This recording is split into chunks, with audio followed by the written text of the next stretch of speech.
minasyaitonirrajim. Bismillahirrahmanirrahim. Alif Lam Mim. Ini adalah ayat mutasyabihat. Dalam surat Ali Imran ayat 7 Allah berfirman, "Huwallazi anzala 'alaikal kitab minhu ayatun muhkamat hunna umul kitab wa ukharu mutasyabihat." Allah menurunkan kitab Al-Qur'an kepada engkau Muhammad. Sebagian dari Al-Qur'an ada ayatun muhkamat, ayat-ayat hukum. Hunna umul kitab, itulah pokok dari kitab Al-Qur'an. Wa ukharu mutasyabihat, sedangkan bagian lain dari Al-Qur'an adalah ayat-ayat mutasyabihat, yaitu ayat-ayat yang di dalamnya tidak mengandung kepastian hukum. Ada hal-hal yang tidak jelas, tidak bisa ditentukan secara pasti. Nah, seperti huruf yang terdapat di awal sebagian surat yang ada dalam Al-Qur'an, ini termasuk kelompok ayat-ayat mutasyabihat. Di dalam surat Al-Imran berikutnya dijelaskan, la ya'lamu ta'wilahu illallah wa ma ya'lamu ta'wilahu illallah. Tidak ada yang mengetahui takwil dari ayat mutasyabihat ini kecuali Allah. Jadi apa makna dari huruf alif, lam, dan mim? Ini tidak ada yang mengetahui kecuali Allah. Maka kita sebagai orang yang beriman juga tidak perlu berusaha untuk mencari tahu apa maknanya. Cukup kita menyatakan bahwa kita iman terhadap ayat-ayat ini. Sebagaimana Allah firmankan, warrasikhuna fil ilmi yaquluna amanna bih kullum min indi rabbina. Orang-orang yang pandai di dalam ilmu, mereka akan mengatakan amanna bih, kami iman terhadap ayat-ayat mutasyabihat, karena kullun min indi rabbina, semua itu dari sisi Tuhan kami. Zalikal kitabu, ini kitab. Adapun ini kitab, yaitu Al-Qur'an, la raiba fih, tidak ada keraguan-raguan di dalam kitab. Hudan, sebagai petunjuk, lil muttaqin, bagi orang-orang yang bertakwa. Zalikal kitab ay hadzal kitab, ini kitab Al-Qur'an, la raiba fih, tidak ada keraguan-raguan di dalamnya. Maksudnya, pertama, tidak diragukan bahwa Al-Qur'an turun dari sisi Allah. Sebagaimana Allah firmankan dalam surat As-Sajdah ayat 2. Tanzilul kitabi la raiba fih mir rabbil alamin. Turunnya kitab ini tidak ada keraguan-raguan di dalamnya dari Allah, Tuhan penguasa seluruh alam semesta. Maksud yang kedua adalah bahwa isi kitab Al-Qur'an itu juga tidak diragukan kebenarannya. Sesuai dengan firman Allah dalam surat Al-An'am ayat 67, likulli naba'in mustaqor wa saufa ta'lamun. Terhadap setiap cerita yang diterangkan dalam Al-Qur'an akan ada bukti kejadiannya dan kalian akan mengetahuinya. Maksudnya, semua yang diterangkan dalam Al-Qur'an, termasuk ayat-ayat yang mutasyabihat, termasuk hal-hal yang gaib, semua itu benar adanya. Hudan lil muttaqin. Al-Quran ini sebagai petunjuk bagi orang-orang yang bertakwa. Yang dimaksud petunjuk ini ada dua. Yang pertama adalah petunjuk berupa keimanan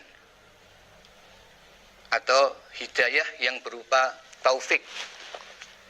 Ini semata-mata atas pertolongan dan izin Allah. Al-Quran sebagai taufik atau hidayah berupa keimanan ini khusus lil muttaqin, bagi orang-orang yang bertakwa kepada Allah atau orang-orang yang beriman. Hal ini sesuai dengan firman Allah dalam surat Yunus ayat 57, ya ayyuhan nas qad ja'atkum mau'izatun mir rabbikum wa syifaa'un lima fis sudur wa hudau wa rahmatul lil mu'minin. Wahai manusia, telah datang kepada kalian nasihat dari Tuhan kalian, sekaligus sebagai obat penyakit yang ada di dalam hati. Nah, penyakit hati di sini adalah penyakit syak wa nifak, yaitu keraguan-raguan dan kemunafikan, serta sifat-sifat jelek yang terdapat di dalam hati yang bersumber dari kemunafikan itu. Wahudan warahmatun lil mu'minin. Nasihat dan obat penyakit hati itu maksudnya adalah Al-Quran. Al-Quran telah datang kepada umat manusia. Isinya berupa nasihat dari Allah yang bisa menjadi obat bagi penyakit keraguan-raguan dan kemunafikan serta sifat-sifat tercela yang ada di dalam hati. Kalau manusia mau mengindahkan, memperhatikan nasihat dari Allah tersebut, ya, artinya akan menumbuhkan keimanan di dalam hati setelah penyakit-penyakit yang ada di dalam hati itu hilang, dan kemudian akan menjadi rahmat. Ini hanya akan dinikmati khusus lil mu'minin, yaitu bagi orang-orang yang beriman. Tidak semua orang bisa menikmati hidayah berupa keimanan yang terdapat di dalam ayat-ayat Al-Quran. Keimanan hanya Allah berikan kepada orang-orang yang muttaqin atau orang-orang yang beriman. Orang yang Allah beri keimanan, dia akan bisa memanfaatkan Al-Quran di dalam kehidupannya, sehingga dia bisa percaya terhadap semua kebenaran yang diterangkan dalam Al-Quran, dan dia bisa mengamalkan isi Al-Quran. Itu maksud hidayah yang pertama, yaitu berupa taufik atau keimanan. Yang kedua, hudan di sini maksudnya adalah dilalah atau petunjuk yang berupa penjelasan-penjelasan tentang kebenaran. Ada dua ayat yang menjelaskan perbedaan dua macam hidayah ini. Yang pertama surat Qasas ayat 56. Allah berfirman, innaka la tahdi man ahbabta. Engkau Muhammad tidak bisa memberikan petunjuk kepada orang yang engkau cintai. Yang dimaksud petunjuk di sini adalah berupa keimanan. Nabi Muhammad tidak bisa memberikan keimanan kepada saat itu paman Nabi, yaitu Abu Thalib yang sangat Nabi cintai dan Nabi sangat ingin Abu Thalib iman, mendapatkan hidayah. Nah, itu adalah hidayah berupa keimanan. Kemudian dalam surat Asy-Syura ayat 52 Allah berfirman, wa innaka latahdi ila siratin mustaqim. Sesungguhnya engkau Muhammad latahdi ila siratin mustaqim. Engkau memberi petunjuk kepada jalan yang lurus. Nah, di sini yang dimaksud latahdi ila siratin mustaqim, Nabi Muhammad memberi penjelasan-penjelasan arahan tentang kebenaran. Jadi Nabi Muhammad bertugas untuk memberikan penjelasan, menunjukkan mana yang benar, yang hak dan mana yang batal. Tetapi yang memberi keimanan adalah Allah. Nah, inilah dua bentuk hidayah. Nah, Al-Quran, isi Al-Quran adalah pedoman, berisi peraturan-peraturan syariat dari Allah untuk membedakan antara yang hak dan yang batal. Nah, kemudian di dalam ayat Al-Quran itu, apabila orang yang mendengar ayat-ayat tersebut, mengaji ayat-ayat tersebut, mempelajari ayat-ayat tersebut, di dalam hatinya Allah beri taufik, pertolongan berupa iman, dia mempercayai kebenaran Al-Quran sebagai wahyu yang Allah turunkan, maka dia akan bisa mengamalkan apa yang menjadi pedoman atau petunjuk yang Allah berikan bagi umat manusia di dalam Al-Quran. Siapakah orang yang beriman? Yaitu alladzina yu'minuna bil ghaib.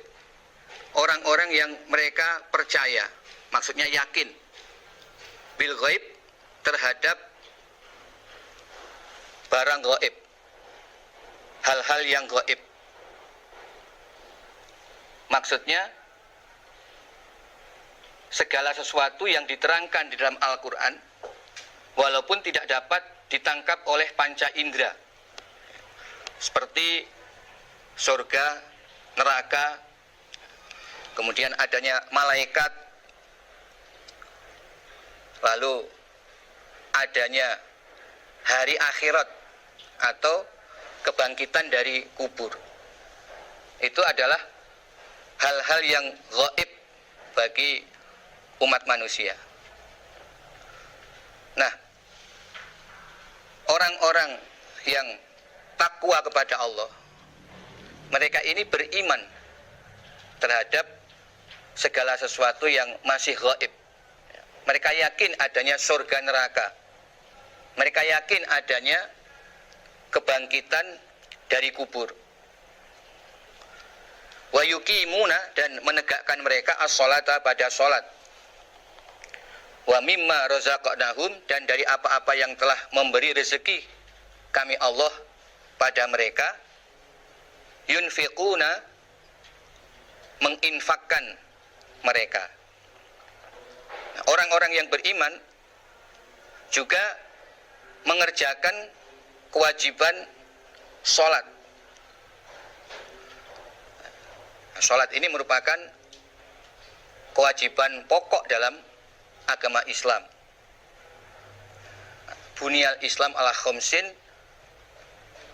syahadati alla ilaha illallah, wa iqamis sholah, wa ita'iz zakah, wa shaumi ramadan, wa hijjil baiti man istata'a ilaihi sabila. Agama Islam ini dibangun di atas 5 perkara. Yang pertama syahadat, yang kedua adalah sholat. kemudian zakat, lalu puasa Ramadan, dan ibadah haji bagi yang mampu. Wa mimma razaqnahum yunfikun, orang-orang iman menginfakkan sebagian dari rezeki yang Allah berikan kepada mereka. Jadi infak ini di dalamnya termasuk kewajiban zakat. Jadi surat Al-Baqarah ini diturunkan di Madinah. Nah, kewajiban zakat itu juga diturunkan di Madinah. Ayat mengenai wajibnya zakat itu diturunkan di Madinah. Kemudian juga banyak ayat-ayat yang menjelaskan tentang infak fi sabilillah. Nah, sehingga yang dimaksud wa mimma razaqnahum yunfikun ini bukan hanya zakat. Bukan hanya zakat. Zakat termasuk di dalamnya, tetapi tidak hanya zakat. Walladzina, dan orang-orang yu'minun yang beriman mereka, bima dengan apa-apa, unzila yang diturunkan apa ma ilaika kepada engkau Muhammad, wama dan dengan apa-apa unzila yang diturunkan apa ma min qablika dari sebelum engkau Muhammad, wabil akhirati dan pada akhirat. Akhirat maksudnya ya kehidupan setelah alam dunia. Inama sumiyatil akhirah li'annaha ba'dad dunia. Adanya disebut akhirat karena itu adalah kehidupan setelah alam dunia. Dunia itu maknanya pertama atau yang paling dekat. Al-akhirah adalah yang akhir. Yang dimaksud adalah kehidupan setelah manusia mati kemudian dibangkitkan lagi dari alam kubur. Hum mereka al-muttaqin atau orang-orang yang beriman itu yuqinuna yakin mereka. Nah, yang dimaksud orang bertakwa adalah orang-orang yang mereka iman pada kitab suci yang diturunkan kepada engkau Muhammad. Maksudnya ya kitab Al-Quran ini. Dan iman pada